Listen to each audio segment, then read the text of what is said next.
Hai, Assalamualaikum semua. Apa khabar? Selamat pagi. Masing-masing dah sarapan? Okey, hari ni kita tak nak cerita pasal sarapan, tapi kita nak cakap tentang menu mudah. Okey, sebelum tu saya nak perkenalkan diri saya. Saya Syaza, nutritionist atau pakar nutrisi daripada Jom Sihat. Ingin berkongsi pada hari ini tentang macam mana kita ni kan yang nak orang kata semuanya benda nak cepat. Tapi dalam masa yang sama kita nak jaga pemakanan yang sihat kan, kita nak seimbang, tapi selalu tak cukup masa. Lagi-lagi dalam situasi sekarang ni kan, mak pun dah pening kepala nak handle rumah lagi, nak kena work from home lagi, dengan anak PDPR lagi nak adapt, semua jadi mak kau hijau dah kan. Okey, so untuk elakkan perkara-perkara tu berlaku, sebab saya percaya kebanyakannya bila dah tak sempat kan, ibu bapa ambil inisiatif ataupun alternatif lain untuk menyediakan makanan ataupun minum kepada anak-anak, iaitu apa lagi, kita hanya memesan makanan, order online sahaja kan, segalanya di hujung jari kan. Jadi tak ada masalah nak order online tu kan, food delivery dan sebagainya. Tapi yang jadi masalah sebab kebanyakan yang saya perhatikan, mostly kebanyakan parents akan memilih makanan-makanan proses, makanan-makanan segera sebagai menu mereka. Yang ini kita tak berapa orang kata suggestkan lah, okay? Sebab kita macam saya kata tadi, biar dia mudah tapi seimbang dan juga sihat. Lagi-lagi untuk anak kita, sangat penting untuk melengkapkan keperluan nutrisi harian mereka, sebab mereka masih lagi dalam proses pembesaran dan juga sangat penting untuk mereka fokus dan perform dalam peperiksaan. Jadi saya rasa paling mudah kita sediakan ialah roti ataupun wrap. Okey, nasi pun tak ada masalah sebenarnya. Cuma kita, yelah, mungkin ada mak-mak nak cepat tak sedang masak nasi. Saya tak cerita pasal nasi lah hari ni. Tapi kalau nak buat nasi, kita boleh gunakan konsep suku-suku separuh yang saya pernah cerita sebelum ni, untuk pastikan kita punya menu lengkap dan juga berkhasiat. Okey, apa yang kita cakap, apa yang kita bayangkan bila kita sebut tentang seimbang ataupun sihat? Okay, kita bayangkan tak kisahlah asalkan kenyang. Okay, tak betul macam tu. Kita kena perhatikan 3 jenis makronutrisi yang sangat penting untuk tumbuh serang anak-anak, iaitu kumpulan karbohidrat, makronutrisi daripada kumpulan protein, lemak dan juga serat. Pastikan setiap kali hidangan utama ada semua elemen-elemen ini. Ada semua makanan ni, supaya anak-anak kita tak adalah orang kata setiap kali dah boring, buka lah peti air, carilah makan, makan jajan lah sebagainya. Sebab apa yang terjadinya benda ni? Satu, saya perhatikan sebabkan waktu makan yang tidak konsisten. Kadang-kadang ambil breakfast, kadang-kadang tak ambil, kadang-kadang sarapan dah pukul 3, kan dah panggil brunch dah tu. Itu yang kita tak mahu, sebab perkara-perkara inilah yang menyebabkan kenaikan berat mendadak, sebab kita lebih cenderung untuk mengambil makan makanan jajan yang tinggi dengan kalori tapi kurang nutrisi. Okey, jadi pastikan setiap kali makan kesemua makronutrisi ni ada dan lengkap. Okey, jadi selepas ini teruskan bersama saya, sebab saya nak tunjukkan cara-cara menyediakan menu mudah.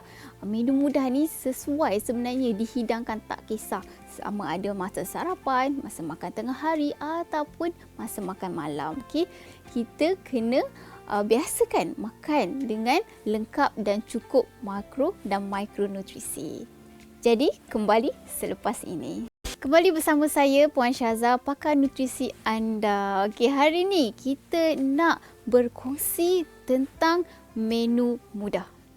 Okey, kali ni saya nak tunjukkan supaya dah tak ada alasan dah lepas ni untuk tidak makan dengan seimbang dan cukup lengkap nutrisinya. Okey, hari ni kita nak buat kebab. Kebab ayam. Okey, kita kena ada keperluan karbohidrat. Kita kena ada protein, kena ada lemak, kena ada serat. Lemak pun kena ada. Ya, lemak pun kena ada. Tapi macam mana portion dia? Kejap lagi saya tunjukkan. Okey, jadi dekat depan saya ni ada wrap. Okey, iaitu daripada sumber karbohidrat. Okey, jangan abaikan sumber karbohidrat ni. Sebab sumber karbohidrat adalah antara nutrisi yang sangat penting untuk memberikan kita tenaga yang instant. Daripada protein dan lemak, sebenarnya sumber karbohidrat lagi mudah untuk badan kita cerna, jadikan tenaga. Sangat penting untuk kita meneruskan hari kita lah. Kalau untuk perempuan lah, secara purata, secara umumnya kita perlukan mungkin dalam satu keping besar ni dah cukup dah. Okey, tapi kalau untuk lelaki, kita boleh tambah lagi sekeping. Okey, jangan risau sebab lagi-lagi untuk remaja yang umur 12 tahun dan ke atas, sangat penting untuk you ambil kalori yang cukup. Ada yang kata takut macam banyak je. Tak, keperluan kalori masing-masing lelaki remaja sekitar 2000 kalori. Banyak tau, tapi hari ni yang saya nak tunjukkan ni hanya dalam 400 hingga 500 kalori sahaja. Tak banyak mana pun. Boleh ambil snacking lagi, tapi dengan syarat snacking tu kenalah sihat. Sekarang ni kita dah ada wrap. Okey, kita dah ada karbohidrat. Lepas tu kita ada protein pula. Depan saya ni saya pilih ayam goreng. Okey, tak ada masalah pun nak ambil ayam bakar, lagi bagus, tak ada masalah. Okey, sekiranya kita ada keperluan lemak tu daripada ayam goreng ini. Okey, so ayam ni banyak mana? Kita boleh ikut saiz tangan kita. Okey, itu ikut tapak tangan. Kalau karbohidrat ikut penumbuk. Kalau protein tapak tangan. Kalau sayur 2 tapak tangan. Okey, so protein kita dah cukup daripada ayam. Memang saya rasa ini favourite lah mostly kan. Takkan tolak punya ayam ni. Ini Malaysian favourite. Okey, lepas tu kita ada salad. Salad ni pun bergantung juga, tak ada masalah nak tukar-tukar. Tapi yang saya selalu syorkan ialah kita pelbagaikan warna. Kita ada warna hijau, kita ada warna merah. Kenapa? Okey, sebabkan setiap warna ni mendatangkan nutrisi yang berbeza. Kenapa dia warna merah? Okey, sebab tomato ni kaya dengan antioksidan yang kita panggil lycopene. Okey, tomato juga tinggi dengan vitamin C. Bila sebut vitamin C sekarang ni, kita mesti cakap, memang kena perlu vitamin C sekarang ni sebab kan musim wabak COVID ni kan, kita masing-masing nak boost, nak meningkatkan imun sistem kita. Jadi keperluan vitamin C sangat penting. Kita boleh dapatkan dalam tomato ni. Okay, vitamin C dia ada. Vitamin A ada. Vitamin A untuk apa? Untuk mata. Okey, apa tu kita selalunya pandang gadget kan, sebab sedang PDPR di rumah. Jadi mata kita agak lesu, letih. So sangat penting untuk kita ambil keperluan vitamin A harian kita. Okey, kita susun dulu. Ikut kreativiti masing-masing lah. Ada orang cara lain-lain kan. Ini cara mudah, saya kata dah nama menu mudah. Susun je lah macam mana pun kan. Nak cepat kan, asalkan sebab saya pilih salad ni dengan tomato sebab tak payah nak masak-masak. Tak payah nak leceh-leceh nak apa tu, nak tumis ke apa kan. Semua ni potong-potong, dah basuh siap.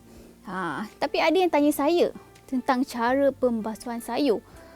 Penting ya untuk basuh sayur betul-betul, lagi-lagi kalau yang tak dimasak. Tapi tak perlulah sampai kena basuh dengan sabun. Ini biasa saya tengok. Ada lagi-lagi kalau pencuci pinggan tu kata dia boleh sesuai untuk basuh sayur. Tapi kita tak galakkan sebenarnya untuk basuh sayur menggunakan pencuci pinggan. Okey, sebabkan walaupun pencuci khas sekalipun. Okey, sebab tak perlu pun sebenarnya untuk membasuh sayur sampai ke tahap itu. Cukuplah hanya rendam seketika dan lalu di bawah air dengan air garam. Rendam dengan air garam kejap, lepas tu bilas. Jadi dah tersusun warna-warni kita punya kebab. Jadi lepas ni kita akan letak pula sumber kalsium kita. Kenapa saya cakap pasal kalsium? Okey, sebab ramai yang hanya ingat susu sahaja yang ada kalsium. Yang lain tak ada. Okey, sebenarnya produk tenusu dan juga sayur seperti bayam, okey, mengandungi kalsium. Okey, jangan fokus pada susu saja. Okey, ini kita untuk orang kata daily dosage kalsium kita. Sangat penting kalsium untuk ambil, especially untuk anak-anak kita yang sedang membesar, supaya mereka mendapat keperluan kalsium, vitamin D dan vitamin C untuk kekal orang kata sihat, kuat, membina tulang yang lebih kuat dan juga dapat mengoptimumkan tumbesaran mereka. Okey, ada yang tanya, tak boleh letak sos langsung ke? Kan? Rasa macam hambanya lah. Macam tak ada selera je nak tengok. Okey, tak ada masalah. Boleh nak letak sos dan sebagainya. Cuma, macam saya kata, okey, semuanya bergantung kepada portion kita. Berapa banyak kita letak. Kalau dah macam ni, lepas tu sos dia dah tutup habis, itulah yang jadi dah elok dah sihat, dah jadi tak sihat. Sebab kan kita kena ingat selalunya dressing, sos-sos ni kandungan utama dia ialah gula, garam. Kalau tak percaya, pergi tengok dekat kita punya botol sos tu, selalunya ramuan pertama ditulis gula. Kenapa ramuan pertama? Sebab ingredient dalam sesuatu makanan itu dia akan susun mengikut kuantiti. Kalau yang depan sekali itu yang paling banyak. Contohlah sos cili kan, bukan cili yang banyak tapi gula yang banyak. Sebab tu sedapnya, tak boleh nak stop letak kan. Jadi boleh nak letak, cukuplah dalam satu sudu saja. Okey, saya kat sini dah rasa dah berbunyi, perut dah bau. Sedap betul. Okey, ini saya letak Thousand Island. Thousand Island, tak kisahlah apa-apa, mengikut cita rasa masing-masing. Yang ni memang dah penuh dah ni, susah untuk kita orang kata nak wrap ni. Selalunya saya akan panaskan, bagi cheese tu cair dan kita boleh potong, itu lagi sedap. Okey, dan kita boleh letakkan dan hidangkanlah dalam pinggan. Cukup lengkaplah kita punya menu mudah pada hari ini. Jadi bila sebenarnya yang sesuai untuk kita ambil? Sebenarnya tak kisah. Okey, breakfast sesuai, lunch sesuai, dinner pun sesuai. Okey, yang mana yang kita rasa teringin nak makan pada waktu yang mana pun tak ada masalah. Yang penting sihat dan juga seimbang.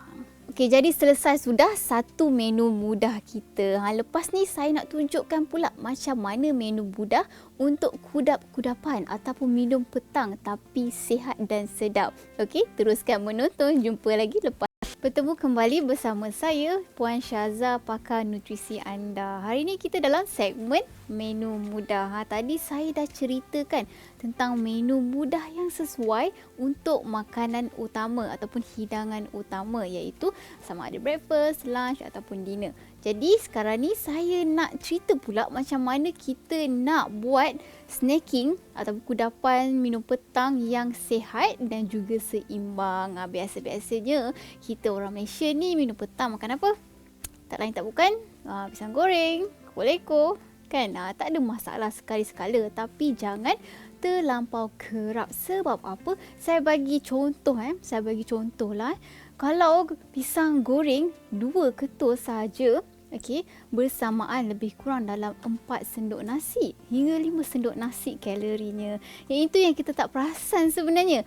Yang kita ingat sihat, manalah cukup nak makan setakat 2 ketul pisang goreng kan, mesti kena lebih. Okey, sebab itulah sangat penting untuk kita hidangkan kepada anak-anak kita nutrisi yang secukupnya walaupun masa snacking. Okey, so depan saya ni kita dah ada blender, kita dah ada ais. Agak-agak cuba teka kita nak buat apa. Okey, kita hari ni nak berkongsi cara-cara buat smoothie yang sihat. Depan mata ni, depan saya ni ada susu.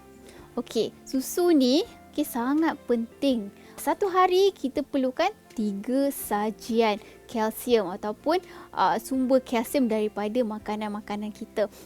Adalah yang kata juga, mungkin kata saya tak boleh lah minum susu, saya alahan ataupun kita panggil ada masalah lactose intolerant. Maksudnya dia tak boleh, badan dia tak boleh hadam laktosa iaitu gula susu. Sebab susu pun ada gula semula. Jadi ada sesetengah orang tak dapat, dia tidak cukup enzim. Enzim untuk menghadam gula susu ni. Jadi tak ada masalah.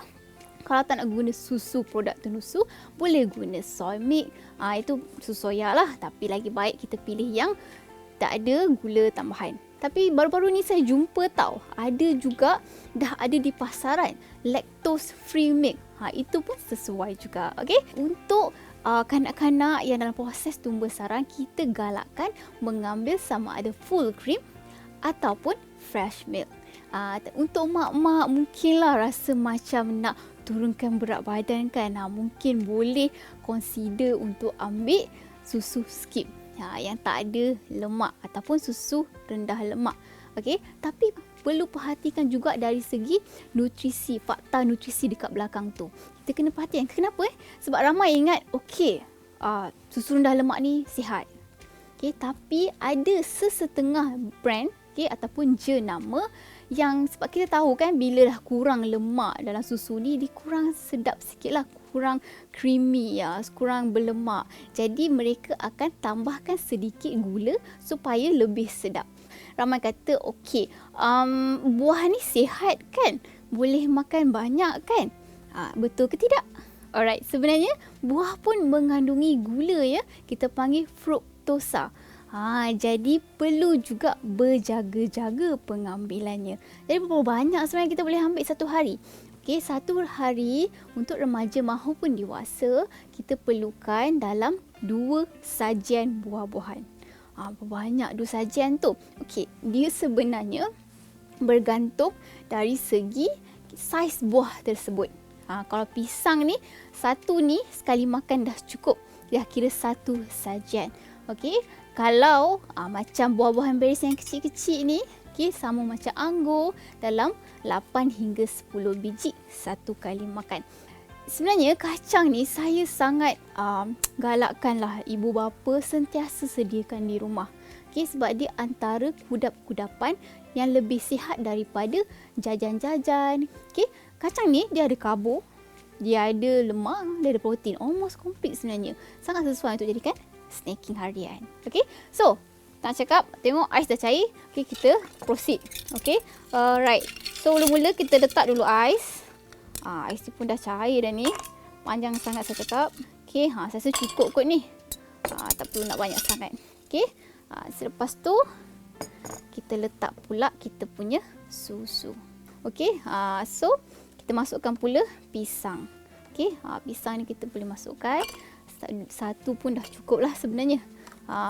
So tak perlu nak letak lagi gula Ada yang kata alamak tak sedap lah. Kena cuba dulu baru tahu. Sebenarnya sedap sebab kan susu sendiri pun dah manis. Lepas tu buah ni lagi, buah pisang ni lagi. Lepas tu kita letak sedikit kacang. Tak perlu banyak, sikit je bagi rasa sikit. Sebab yang ni kita boleh sambil minum sambil makan juga. Cakap pasal sambil minum sambil makan, sebenarnya boleh ke tak kita minum sambil makan? Ramai yang kata tak boleh, nanti perut boncit. Biasa tak dengar. Sebenarnya itu mitos sebenarnya tak ada masalah you nak makan sambil minum, lagi membantu sistem penghadaman you. Alright. So kita blend. Jadi lengkaplah menu mudah kita pada hari ini. Kita dah ada makanan ataupun menu kebab ayam kita yang sesuai dimakan. Tak kisah sama ada masa sarapan, masakan tengah hari ataupun makan malam. Yang ni kita dah ada idea untuk macam mana nak ambil kudapan ataupun minum petang yang sihat dan seimbang. Jadi lepas ni tak ada lagi alasan untuk tidak mengambil makanan yang sihat dan cukup keperluan nutrisi. Kalau kita tengok daripada apa yang kita makan hari ni, kalori yang diambil hanyalah dalam sekitar 400 hingga 500 kalori dan di dalam 200 hingga 300 kalori. Cukup, sangat cukup dengan nutrisi, dengan keperluan kalori harian, especially terutamanya untuk mereka, untuk remaja, sekolah menengah maupun untuk ibu bapa sendiri. Okey, sehingga kita berjumpa lagi dalam episod akan datang dengan menu-menu yang berkhasiat dan cukup nutrisi dengan saya, Syaza Nutritionist. Bye. Assalamualaikum.